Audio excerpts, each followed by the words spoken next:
Hello everybody, I am Deepika from LearnoHub, a free learning platform where you can study physics, chemistry, maths, biology absolutely for free only at learnohub.com.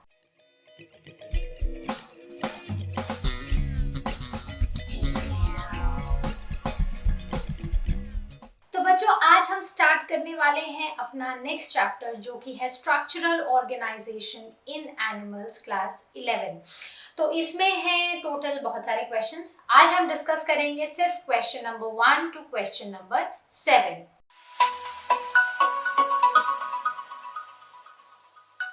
Question number 1, answer in one word or in one line. So the first one is give the common name of Periplaneta americana. तो Periplaneta americana का common name क्या है? तो ये common name है cockroach का। कौन से cockroach का?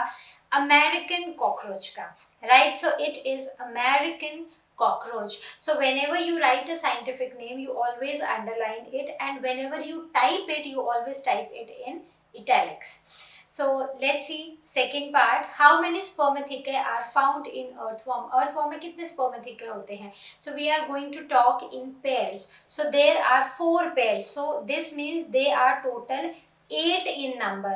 कहाँ पर होते हैं? They are found on 6th, 7th, 8th and 9th segments, right? So 6th, 7th, 8th and 9th segment पे हमें ये देखने को मिलते हैं. Then third is what is the position of ovaries in cockroach? तो cockroach में ovaries कौन कौन सी position पे देखी गई हैं? So they can be seen from 2nd to 6th abdominal segment. From 2nd to 6th abdominal segments. Then how many segments are present in abdomen of cockroach? एक cockroach के abdomen में total कितने segments होते हैं? So total होते हैं 10 segments. Right तो अभी हम आगे अर्थवॉर्म और कॉकरोच का थोड़ा सा डिस्कस भी करने वाले हैं, उसमें हम डिटेल में पढ़ेंगे। Since these are the one word questions, हम इतना ही डिस्कस करेंगे। So what do you find, where do you find Malpighian tubules? तो ये मालपीजियन ट्यूब्यूल्स कहाँ पर देखने को मिलते हैं? तो सबसे पहली बात है ये है क्या, these are the excretory organs, right? कहाँ पर? These are the excretory organs in cockroach, right? तो ये हमें देखने को मिलते हैं at the junction of midgut and hindgut, right? So the Malpighian tubules are the excretory organs of the cockroach and they are found at the junction of midgut and hindgut. So मतलब बीच वाली और last वाली गट के बीच में. Question number 2. Answer the following. First is what is the function of nephridia? तो nephridia हमें कहाँ पर देखने को मिलता है? Earthworms में देखने को मिलता है.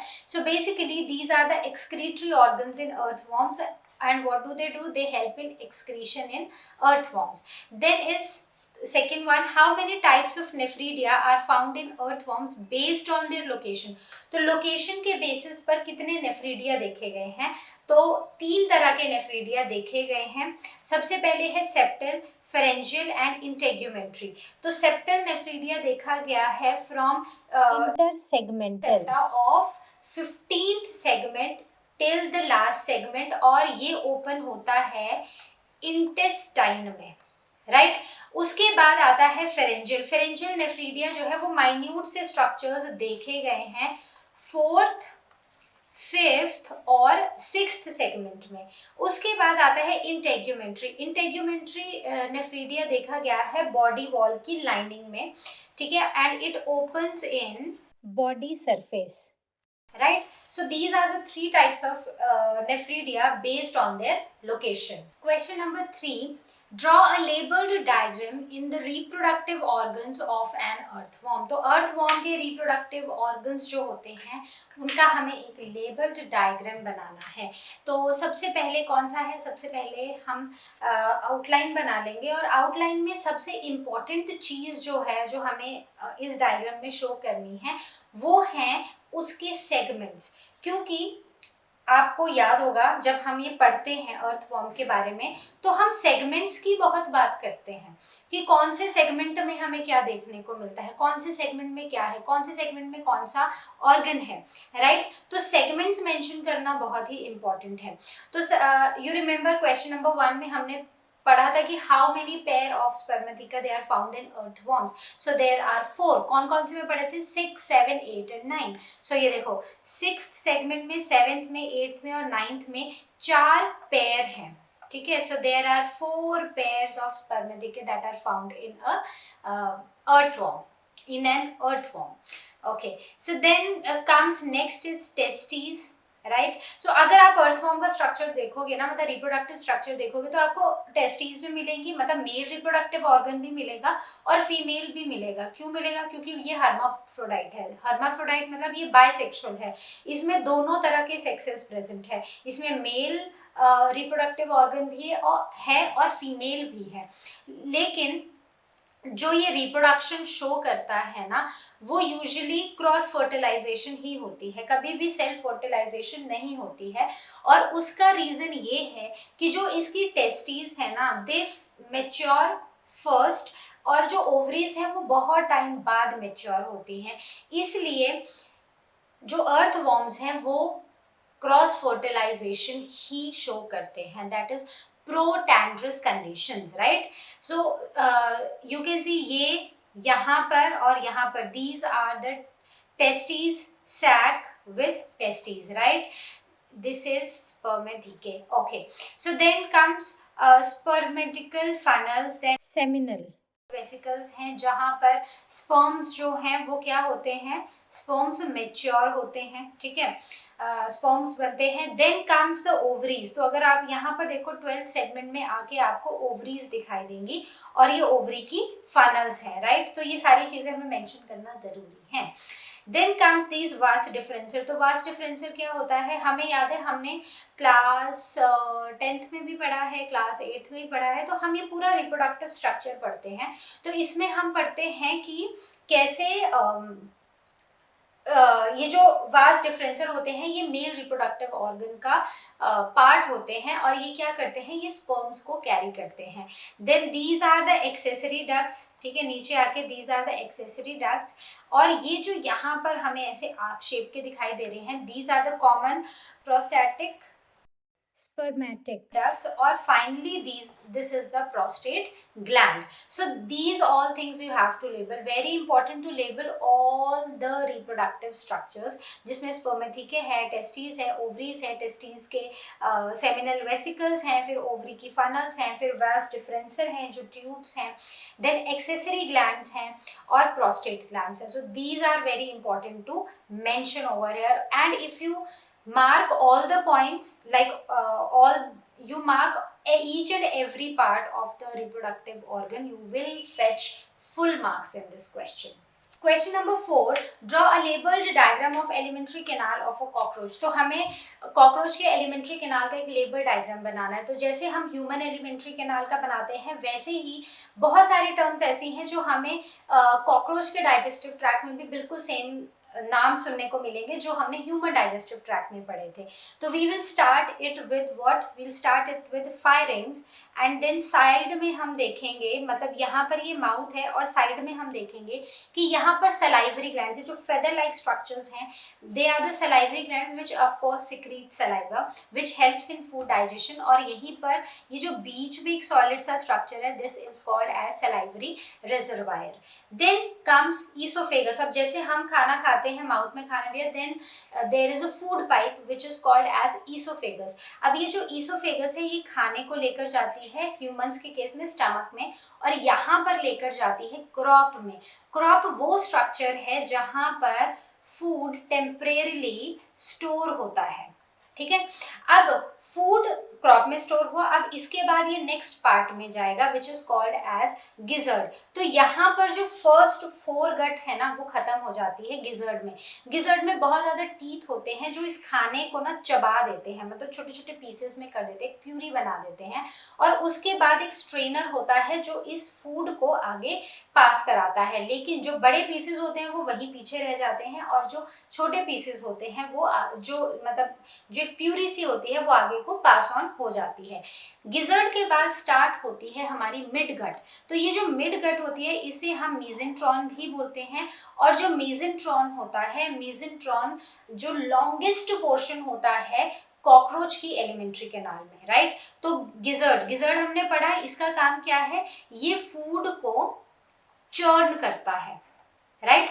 अब आता है मिडगट। मिडगट स्टार्ट होता है हिपैटिक सीके से। तो यहाँ पर ये जो आपको फिंगर लाइक स्ट्रक्चर्स दिखाई दे रहे हैं इनको बोलते हैं हिपैटिक सीके, और इनका काम होता है डाइजेस्टिव जूसेस या डाइजेस्टिव एंजाइम्स को सिक्रीट करना। तो ये खाने को डाइजेस्ट करने के लिए जिन एंजाइम्स की जरूरत होती है वो सिक्रीट किए जाते हैं फ्रॉम हिपैटिक सीके। अब फर्दर यहाँ पर खाना मूव करता है और फिर पहुंचता है एंड में, मिड गट की एंड में, जहां पर हमें देखने को मिलते हैं Malpighian tubule. So this portion from the malpighian tubules starts what? Starts the hind gut, ठीक है। अब ये जो मालपीजियन ट्यूब्यूल्स हैं इनका काम प्योरली ये इलियम में होते हैं, हमने पढ़ा है ना इलियम कॉलन, तो ये इलियम में प्रेजेंट होते हैं और इनका काम होता है प्योरली एक्सक्रीशन, फूड जो वेस्ट प्रोडक्ट्स हैं उनका एक्सक्रीशन, जो अनडाइजेस्टेड फूड है उसका एक्सक्रीशन। तो उसके बाद यहाँ हमें इलियम देखने को मिलता है। Then there is colon. Column में जितना भी वाटर एंड मिनरल्स है उसको एब्जॉर्ब किया जाता है और आगे जाके through the rectum this food is stored over here and finally it is thrown out of the body. So this is how the elementary canal of a cockroach looks like, ठीक है। तो foregut, midgut, hindgut आपको पता होने चाहिए कौन कहाँ से स्टार्ट हो रहा है, कौन कहाँ पर खत्म हो रहा है। तो अगर आप इसके फंक्शंस देखोगे ना, तो जैसे हमने एलिमेंट्री कैनाल पढ़ा था ह्यूमंस का ना, बिल्कुल वैसे ही फंक्शंस है। हाइंडगट शुरू होता है तो वहां पर एलियम, कॉलन, रेक्टम आ जाता है और वहां पर क्या होता है, वहां पर फूड का एक्सक्रीशन अब स्टार्ट हो जाता है, एब्जॉर्प्शन ऑफ जो भी अनडाइजेस्टेड फूड में जितना पानी है, वाटर है, उसकी एब्जॉर्प्शन शुरू हो जाती है, right. So I hope this is clear, this was very simple. Mark, label the diagram very nicely so that you can score full marks. Question number 5, distinguish between the following. सबसे पहले है prostomium and peristomium. तो prostomium और peristomium के बीच में क्या फर्क है? तो देखो, जो प्रोस्टोमियम है वो हमें एक बल्ज सा दिखाई देता है, ठीक है। So it is basically a fleshy, small fleshy part which is actually a part of a head end of अब ये जो दोनों चीजें हैं ये हम किसके कॉन्टेक्स्ट में पढ़ रहे हैं, ये कहाँ पर हमें देखने को मिलती हैं, ये हमें देखने को मिलती हैं अर्थवॉर्म्स में, ठीक है। तो अर्थवॉर्म में एक स्मॉल फ्लैशी पार्ट होता है जो हेड से निकलता है, जो हेड का पार्ट होता है, and it is found in front of the mouth. मतलब ये हमें एक हैंगिंग ऑर्गन जैसा दिखाई देता है और इसमें सेंसरी ऑर्गन्स भी प्रेजेंट होते हैं। इनका काम क्या होता है, मतलब इस ऑर्गन का काम क्या है, प्रोस्टोमियम का क्या काम है, ये जब अर्थवॉर्म को सॉइल के अंदर जाना होता है तो उसको डिग करने में हेल्प करता है, ठीक है। सॉइल के अंदर जाने में, उन क्रैक्स से स्पेस बनाने में हेल्प करता है प्रोस्टोमियम। वहीं पर अगर हम पेरिस्टोमियम की बात करें तो पेरिस्टोमियम जो है वो एक फ्रंट सेगमेंट है जो कि सराउंड करता है माउथ को, ठीक है। तो अर्थवॉर्म में अगर ये अर्थवॉर्म है, ठीक है, ये अर्थवॉर्म के सेगमेंट्स हैं, तो जो पेरिस्टोमियम है ये बेसिकली फ्रंट सेगमेंट है, which means it is the first segment of the earthworm's body जो कि माउथ को सराउंड कर रहा है, right. So very simple difference. Then coming on to the B part, that is septal nephridia and pharyngeal nephridia. तो septal nephridia क्या होता है, septal nephridia they are attached to the intersegmental septum जो कि 15th segments के आगे हमें देखने को मिलता है और ये हेल्प करता है in the removal of metabolic waste from blood and coelom. तो जो ऑर्गेनिज्म होता है उसके जो एक्सक्रीशन है, राइट, उसकी एक्सक्रीशन में एक तरफ से वेस्ट प्रोडक्ट्स को रिमूव करने में सेप्टल नेफ्रीडियम हेल्प करता है। वहीं पर अगर हम फेरेंजियल नेफ्रीडिया की बात करें तो फेरेंजियल नेफ्रीडिया जो है it is present on 4th, 5th and 6th segment of the organism and it helps in the removal of metabolic wastes from the blood. ये blood और सीलोम दोनों से metabolic waste को remove करता है और जो फेरेंजियल नेफ्रीडिया है वो फोर्थ, फिफ्थ और सिक्स्थ सेगमेंट में होता है और ये ब्लड से मेटाबॉलिक वेस्ट को रिमूव करता है। तो नेफ्रीडिया क्या है? नेफ्रीडिया बेसिकली एक्सक्रीटरी ऑर्गन्स है, ठीक है। क्या कर रहे हैं ये वेस्ट को रिमूव कर रहे हैं, तो इसी से हमें पता चलता है ये क्या है, ये एक्सक्रीटरी ऑर्गन्स है। तो इसमें ये मेंशन करना जरूरी है कि कौन सा नेफ्रीडिया कौन से सेगमेंट में है और उसका क्या फंक्शन है। सिंपल।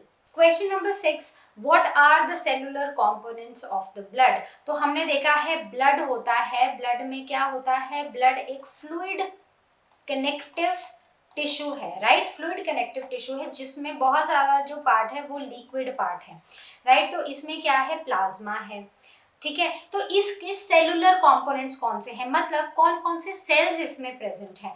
तो इसमें है आरबीसीज, डब्ल्यूबीसीज और प्लेटलेट्स। आरबीसीज का में क्या होता है, हीमोग्लोबिन होता है जो ऑक्सीजन कैरी करता है। डब्ल्यूबीसीज क्या करते हैं, they fight against infections.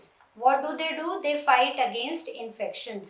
Then comes the platelets. Platelets का क्या काम होता है, they help in blood clot, blood clotting, right. तो ब्लड कहीं से भी निकल रहा हो तो वहां पर एकदम प्लेटलेट्स इकट्ठा होके उस जगह को सील कर देती हैं, क्लॉट बना देती हैं ताकि फर्दर ब्लड लॉस ना हो। So these are the cellular components of the blood. बहुत ही सिंपल क्वेश्चन दिया था। Question number 7, what are the following and where do we find them in animal body? तो सबसे पहले है कॉन्ड्रोसाइट्स, एक्सॉन और ciliated epithelium.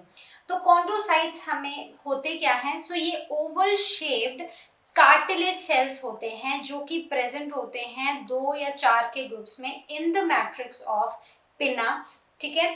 Then tracheal and bronchial rings and nasal septum. तो बेसिकली जो रेस्पिरेटरी ट्रैक है ना, यहाँ पर हमें कॉन्ड्रोसाइट्स देखने को मिलते हैं और ये होते क्या है, ये ओवल कार्टिलेज सेल्स होते हैं।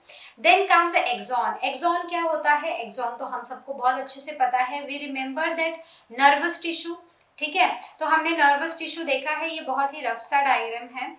तो नर्वस टिश्यू में क्या होता है कि these small small extensions they are called as dendrites, और ये जो एक ये लॉन्ग प्रोसेस होती है ना, इसको हम बोलते हैं क्या, एक्सॉन। और ये कहाँ पर होती है, सेंट्रल नर्वस सिस्टम में।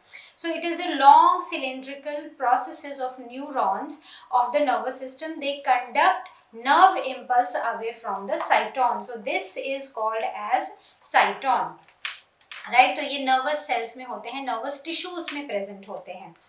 Question number 7, third part, ciliated epithelium. तो सीलिएटेड एपिथेलियम कहाँ देखने को मिलता है, तो सीलिएटेड एपिथेलियम जो होता है वो क्यूबॉइडल भी हो सकता है और कॉलमनार भी हो सकता है, जिसके पास फाइन हेयर लाइक सीलिया होते हैं उसके बॉर्डर्स पे, फ्री बॉर्डर्स पे।